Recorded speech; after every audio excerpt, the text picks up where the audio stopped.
8:37 here on KTRS. David Stokes from the Show Me Institute. Been doing this how long, David Stokes?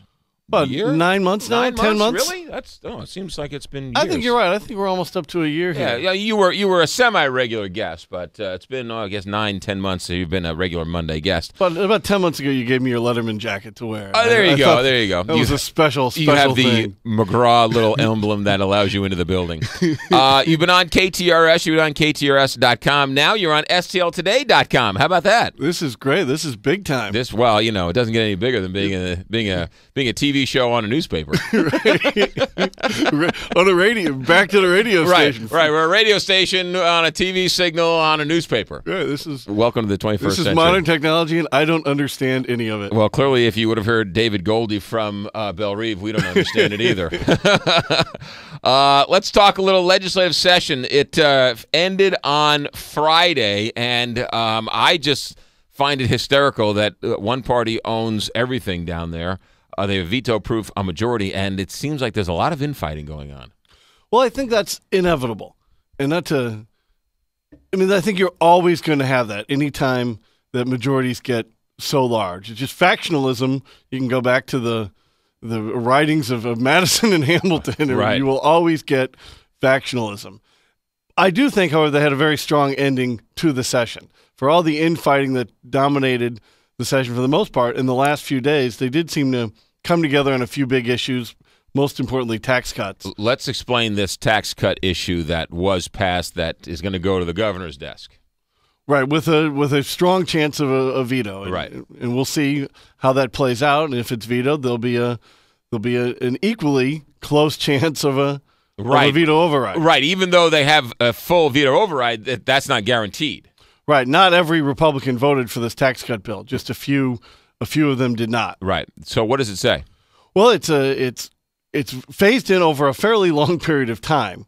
So any idea this is going to be some disaster or enormous change for Missouri is incorrect. I think it's a 10-year phase-in for this full tax cut, okay, which cuts our state corporate income tax in half and reduces the state personal income tax from 6% to 5.5%. Right. So it is small in many ways, but I personally think it's a step in the right direction, and I personally think that the cutting the corporate tax rate in half will be a very good thing in and of itself. Wait, it cuts the corporate tax in half from what to what? From a little bit over 6 to about 3.5. 3.5, and it cuts the individuals from 6 to 5.5. Right, and the individual income tax generates far more revenue in Missouri than the corporate income tax. Right. The corporate income tax generates a lot less money than people realize. And it kicks in only if revenues are X amount, right? Right. There's some they would call them safety precautions to make sure it doesn't harm revenue too badly.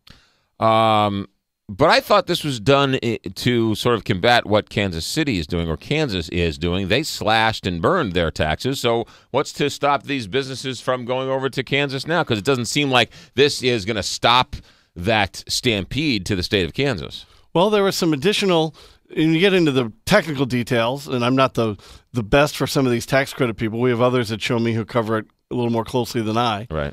But there were some additional cuts for like S corporations and other pass-through entities to try and compete with what Kansas has done, which was a general tax cut for everyone, but was an elimination of taxes for S corporations and other types of pass-through entities, which make up the bulk of small businesses. Right. And so you will hope that with even though we didn't eliminate the pass-through taxes in Missouri, hopefully that a tax cut will at least keep many of those small businesses on the western side of the state from crossing State Line Road into Kansas. Yeah, they did away, or they couldn't come to any agreement on the historic tax credits, which seems like the House wants to get rid of, but the Senate doesn't. It's really interesting how, even though it's all owned by the Republican Party, it's still very an urban versus rural fight. Well, and that was a strange fight in the last few days, because I think the person who battled it in the Senate, Senator Lager, who I think is a terrific believer in markets and freedom, he sort of fought back on it based on he didn't think it went far enough. And there are other people fighting back who said it went too far.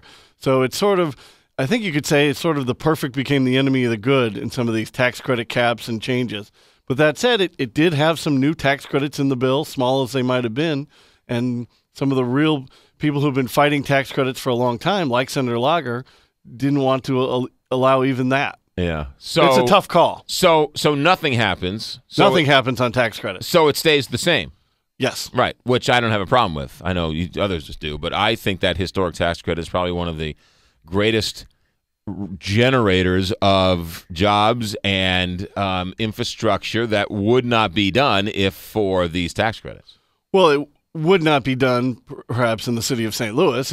It's investment that would likely happen elsewhere, maybe in the city, maybe in rural Missouri, maybe in the suburbs. Who knows? It would likely be invested. This is just a way that supporters of the historic tax credit can take money from people around the state and have it spent in the city of St. Louis. Which if they would just come out and admit that that's what they want to do, like, all right. But that's because the city of St. Louis has the most historic buildings, right? I mean, that's where a lot of this stuff is. So it's a tax credit, that's basically set up for historic buildings. There are historic buildings in other parts of the area or the state that would benefit from this. But there are more historic buildings in St. Louis City than anywhere else. True, and I think as you keep on with the tax credit, I mean, eventually you start using it on things that aren't really historic; they're just old. Right. Because not everything old is historic. That's true. That is certainly true. My favorite bill they passed, which I guess the voters will get to vote on, is whether or not it will be constitutional for a farmer to have a right to farm here in Missouri, because there's a lot of people who are passing laws against farmers having a right to farm. Well, I think if I can defend that for a moment, please do. I would put it like this: a few years ago, if somebody from the Tea Party said that the IRS was out to get them, yes, we'd have said they were nuts and paranoid. Well, it turns out they were at least half right. That some people in the federal government were out to get them. Well, okay, go ahead. And the extent is, I mean, this is not a state thing. This is another federal thing. I mean, last year there was an attempt to restrict the ability of children of farm families to work on their own farms. No, that wasn't true. No, it was true. They were going to pass wage, and they were going to pass a number of restrictions for what children could do on their own farm through the Department of Labor recommendations. It wasn't a law. It was just going to be a new regulation at the Department of Labor, really tightening up on what a farm child could do on their own farm. And that was crazy. And it did get defeated, thankfully. But the idea that there aren't some elements out there trying to restrict what farmers can do, especially as cities expand and you want, nobody wants that agriculture property in your new city. You want a TIF for a giant retail store, not a farm. First of all, because there are so many family farms out there. Do you know Missouri has the second largest number of farms in any other state? And many of them are family. Our farms tend to be smaller than average. So there's a lot of family farms left in Missouri. I defend the family farm to the hilt. But me too. The family farm is sort of going the way of the horseshoe. True, and the frustrating thing is that the bulk of the agricultural subsidies we give away, which I'm opposed to strenuously, tend to go to the large agriculture giants and not the small family farm. So it's just a complete waste of money. With our agricultural subsidy policy is one of the worst policies we have in this country, and that's saying something. There was another point I wanted to bring up. I wanted to out you for the fraud you were, but I totally forgot because you got me on this farm thing. I want to go back. Now, I want to research that farm law that they were exempting their own kids or something, wasn't it? It was other kids. There was more to that story. Don't want to delve into that, but you've got me on that one now. You meddling child, you. Do you have a bill that they passed that you weren't a fan of down in Jefferson City? Well, I think the one I was most torn on was definitely the transportation infrastructure investment part. That did not get passed. Right. I still think that's a good thing on the whole, because a general sales tax was the wrong way to fund that. I think we need that infrastructure investment, and both at the college campuses, that part of it, which just would have been a general bonding. Right. So I guess I'll say I'm disappointed that didn't pass. If there's anything I think that deserves a special session, it should be transportation funding. And I'd like to see them come back either in a special session or next year with a investment proposal based primarily on gas taxes and vehicle registration fees, with greater use of tolling too, than this general sales tax. When you can pay for things with targeted taxes like a gas tax, you should. You should not just trust general sales taxes so that the person who rides a bike or walks to work pays as much for the new infrastructure as the person who has a $50-mile commute each way. They went around it the wrong way, and I'd like to see them fix it and get back to it because I think we need the investment. You would be okay with a special session?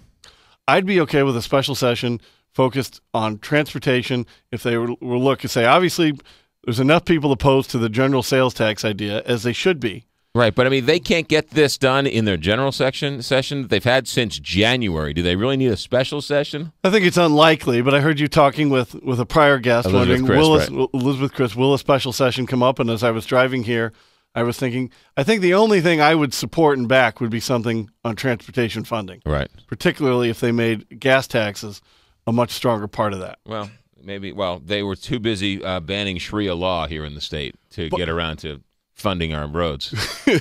But McGraw, if I may have some memories of your show, I do believe at the beginning of this session, you in making fun of the legislature, you doubted that they could even get the Stan Musial Bridge naming part passed.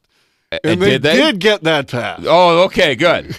They didn't want to pay for the bridge, but they wanted to name it, though. And they only named our half of it. Okay, in order good. To fight off Illinois, they couldn't. Apparently, Illinois wouldn't agree to naming the whole thing the Stan Musial Bridge because there's, of course, no Cardinal fans in Southern Illinois. Ladies and gentlemen, that's David Stokes, Show Me Institute policy analyst. What's your email address, David Stokes?